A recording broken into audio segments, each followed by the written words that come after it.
What's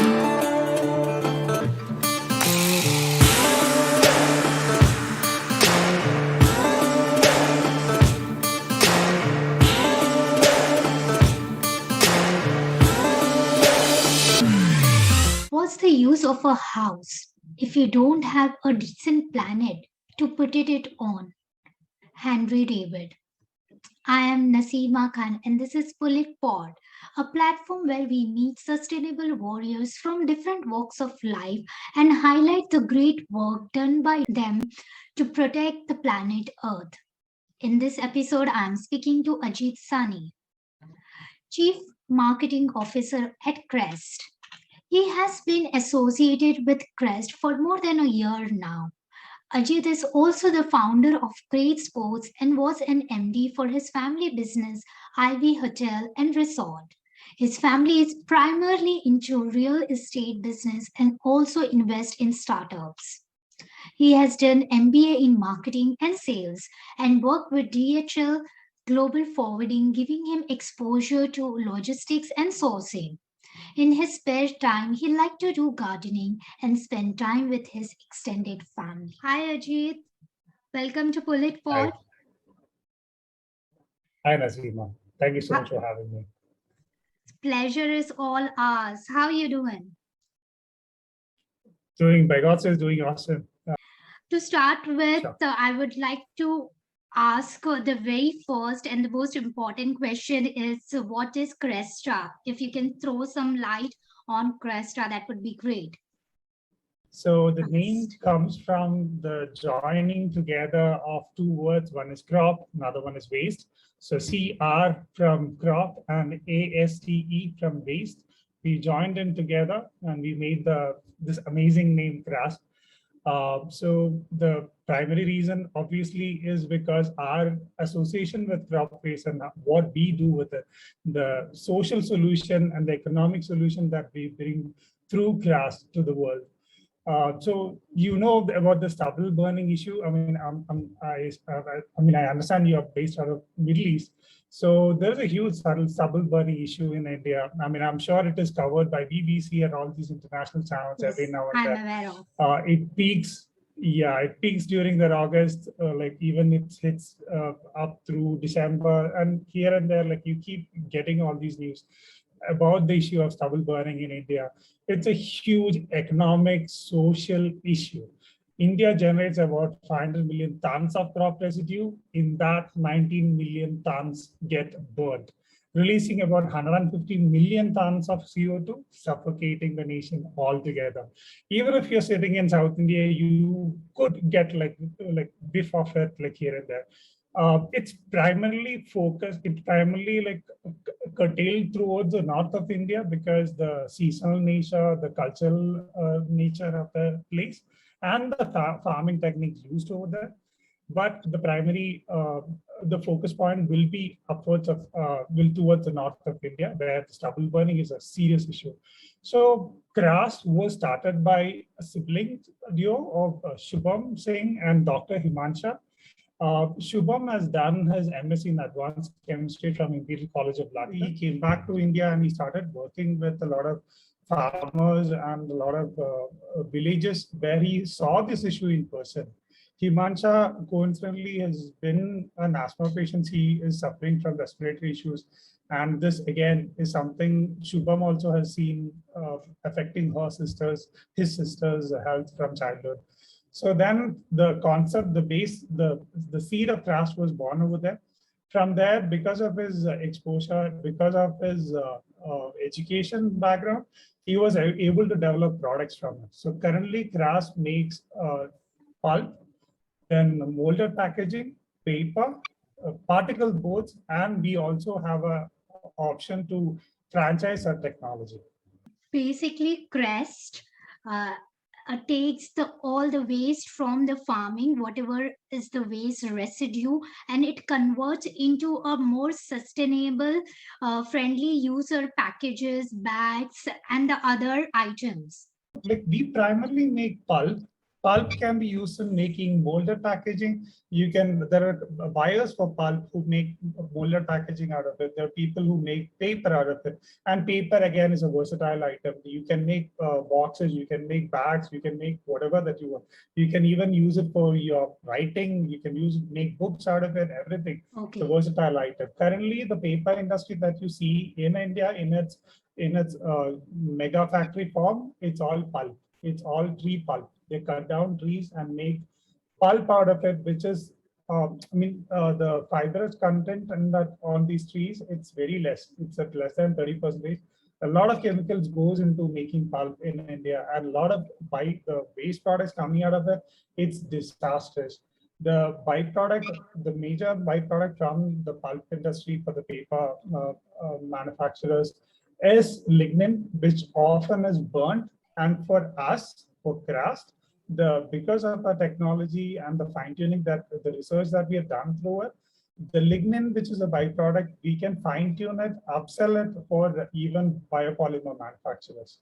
And for us, lignin is not something which we throw into the environment, we actually sell it. Yeah.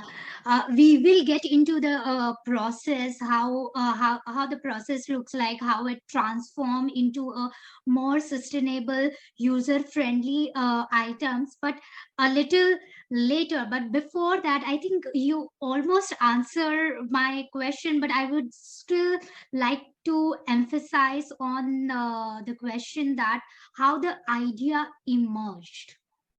Yeah. So we knew that, like we were not sure. Like, to be honest, the company was started by two, like I said, the siblings, Shubham Singh and Imansha Singh. So when they came up with the company, the concept of the company, they were not sure if it's going to succeed, but they were 100% sure that if we don't try it, nothing's going to change, nothing's going to happen to the industry. It's just going to go the way it is going right now. And Shubham, the primary founder of the company, he had the academic background to start this up. He had the academic Okay. background to do the research, do the discovery what was required, do the R&D work which was required. And he came up with this formulation for creating this versatile pulp and particle board solution that we currently have. Okay, so it was the personal ill effect of the environment on both the founders, which conceived the idea of Crest, and then because Yeah, he was backed with the academic knowledge, what all one needs to start this farm, you got into the Crest. correct. Let's talk a bit more about the process. What's the process of crop waste management, the actual process, how it looks like? Of course it will be a long process. If you can brief us in a layman language, that would be great. So the process starts with the farmer. So we have a very decentralized model of working that we are going to scale up with. So currently we are working with a lot of NGOs. We have signed up with 20,000 farmers. So at the farm level, we source the raw material. We provide them with a certain amount of money for each kg of raw material we secure from the farmers. So these farmers have a means of centralizing the whole procurement process. Then we bring these raw material in a slightly processed form into our processing factory, from where it becomes pulp. And from the pulp stage, it moves into different like buyers for the pulp, or it moves into the paper industry, where the pulp gets rolled into rolls of paper. So I want to iterate over here that we have 5 different revenue streams. One, like I said, is the pulp from the raw material, which is from the stubble. And the versatility of the technology is that we can use any raw material, any crop that you look at, we can pretty much make pulp out of it. So currently, a lot of the existing pulp manufacturer, even though they are using crop residue, they cannot use all of it. Like silica-centric crops, they can't use it because of the high levels of silica. It creates damages, abrasions to the machine. And because of that reason, a lot of pulp, like crop residue-based pulp manufacturing companies cannot use this silica-based pulp, your rice and all these things. So, but our technology is so poised that we can even use that. So then from the raw material, it becomes pulp. From pulp, it becomes paper, or it goes to the molded packaging industry where you can make a replacement for thermocol based packaging. Then from the raw material, we also have a completely different segment. From crop residue, we can make particle boards. So particle boards, it's 100% formaldehyde free particle boards. It is 100% tree free. It is simply made out of our crop residue using our patented technology. We can even replace the existing MDF industry with the particle boards that we currently make. We call it Craste engineered boards because particle boards is completely different what it's available in the market at this point of time. Then our fifth stream is our technology, which we want to franchise globally, wherein we want to, like sending all these crop residue-based upscale products from India will create a lot of carbon footprint. We want to avoid that. And we want to create centers all over the world using this. So the crop-based management system currently works, like I said, moves through all these processes till the end product, which uses the customer. Okay. All right. So the residue which you get, you put it in different field, and as you mentioned, there are majorly 5 fields where you can transform the residue into a 5 different areas, which can give you the final sustainable product. 4 different areas. One is, Four like I different. said, pulp. The second product will be our paper. Third will be for the molded packaging industry. Fourth will be our engineered boards. Okay. Okay. All right. When I mentioned 5, that was our 5 revenue streams. Okay, I got you. Ajit, whatever you explained so far, it doesn't look simple process.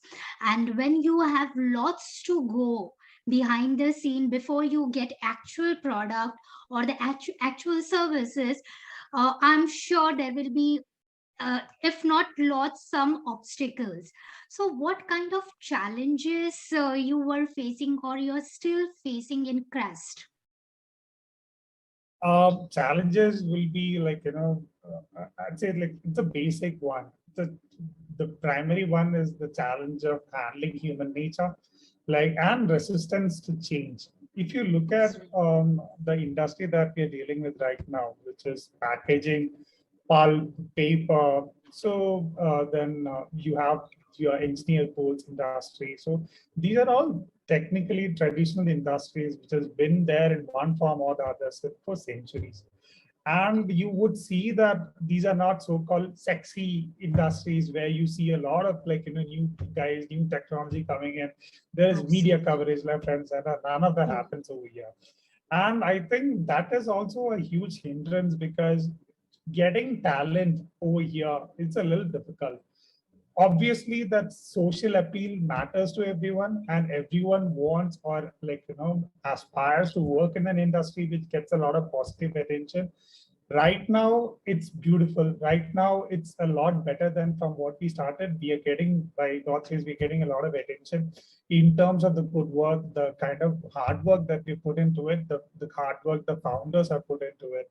We are seeing a lot of traction in terms of being able to easily access customers. That was the first major hurdle as a startup you would feel. Like you make an amazing product, you're convinced that this will do well, but then if you don't have a buyer for it, what is the point? I mean, you just can't pay your bills with ambitions and desires, right? I mean, you need to make money. So I would say that was the first and biggest hurdle. We still we still face that. It's not like it's gone away from the face of the earth at all. But it's been tackled on a day-to-day basis, one brick at a time, one step at a time. Now you have access to the customer easily than before, but still you have not reached to the points where you can say, oh, we do not have problem of having buyers or customers. Yeah, there's not a single day where we can lie back and say, okay, now it's got to be an autopilot. With that, I would definitely, I'm really intrigued to know, Ajith, what is your future plans for Cresta? Now I have seen that why it is started, how it is started, and what's the process looks like, the challenges that you are facing. But still, having all of that, going through all of that, what will be your future plans? In simple words, Nasima, it's simply to go like scale up and go global. As simple as that. Yeah. Okay. It's easily said than done. But yeah, we are working with, we are fine tuning our whole technology so that it is easy to copy paste all over the world. We are working with amazing partners from the industry, MNC companies, global MNCs who are willing to support us. So our future plans definitely to go global with our technology.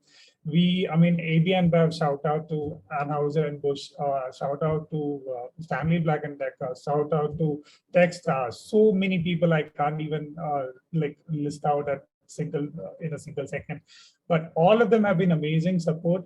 And it gives us a huge boost, ego boost, a morale boost to go strong with our ambition. I mean, we want to be in every single continent, in every single country, and we want to be a familiar name in terms of technology, with, in terms of being in the sustainable circular economy globally.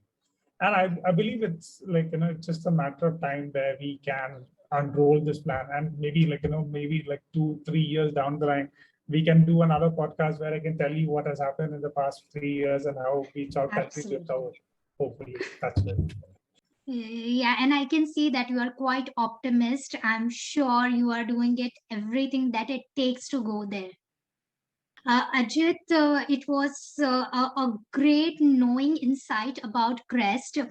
Now we know a lot about Crest, but now it's a bit fun session, rapid fire, where it will be a brief session where I'll throw few questions, very simple one. Whatever comes to your mind, just say it. To start with, which is your favorite website? It could be any. Your story. I read a lot of those your story websites, your story articles. Okay. Ken, does that cover? Yeah. The Yeah, Ken yeah. again covers a lot of stuff. Okay. What's your favorite book? Atomic Habits by James Clear. Mhm. It really helps to improve your day-to-day life, make a larger impact, help achieve your small goals. Then I would suggest, like, if you can have a go at Limitless by Jim Quick. That's a amazing book on self-improvement, fast reading and improving your memory, which is something which I use regularly. Okay. I listen to his podcast. I listen to his audiobook on a regular basis, even though I have covered it like once or twice. I keep reiterating, running through it every time. And Psychology of Money, if it's possible, do read it. It's an amazing book on behavior, how people can improve their attitude and behavior towards money to be successful at handling it. Sounds interesting. Hopefully in future. And the last question is, who inspires you to do what you're doing? Oh, so many people, Nazima. So many people, from my family members, from the startup founders to the people who interact with the, who show up every single day, inspires me. Reason because there will be parts, bits and pieces of them that you can adapt to make yourself a better version of yourself every single day. True, true. So everyone who come across us in your life inspires you to do better whatever you're doing. Yeah. That's great. Great to know that, Ajit. Ajit, we are almost towards the end of our session, but before you leave, any advice or message that you would like to share with our viewers? Be reckless to dream big, be stupid to pursue it, be smart to figure out how to succeed, and be humble as you keep achieving more. That's beautiful. That's so inspiring. I'm sure Yeah. after And watching this, I'm not like taking it from somebody else. It's something which I follow myself. So, so I would say very well written. thank you so much. With that, thank you so much, Ajit, for spending some time for POOLit Pod. It was our pleasure to have you on this platform. Yeah. Same here, Naslima. Thank you. Take care. Take care. Thank you so much for watching today's episode. And if you enjoyed it and want to watch more of such environmental related videos, then subscribe to our YouTube channel and follow us on our other social media channels. Till then, take care. Signing off, Nasima Khan, POOLit Pod.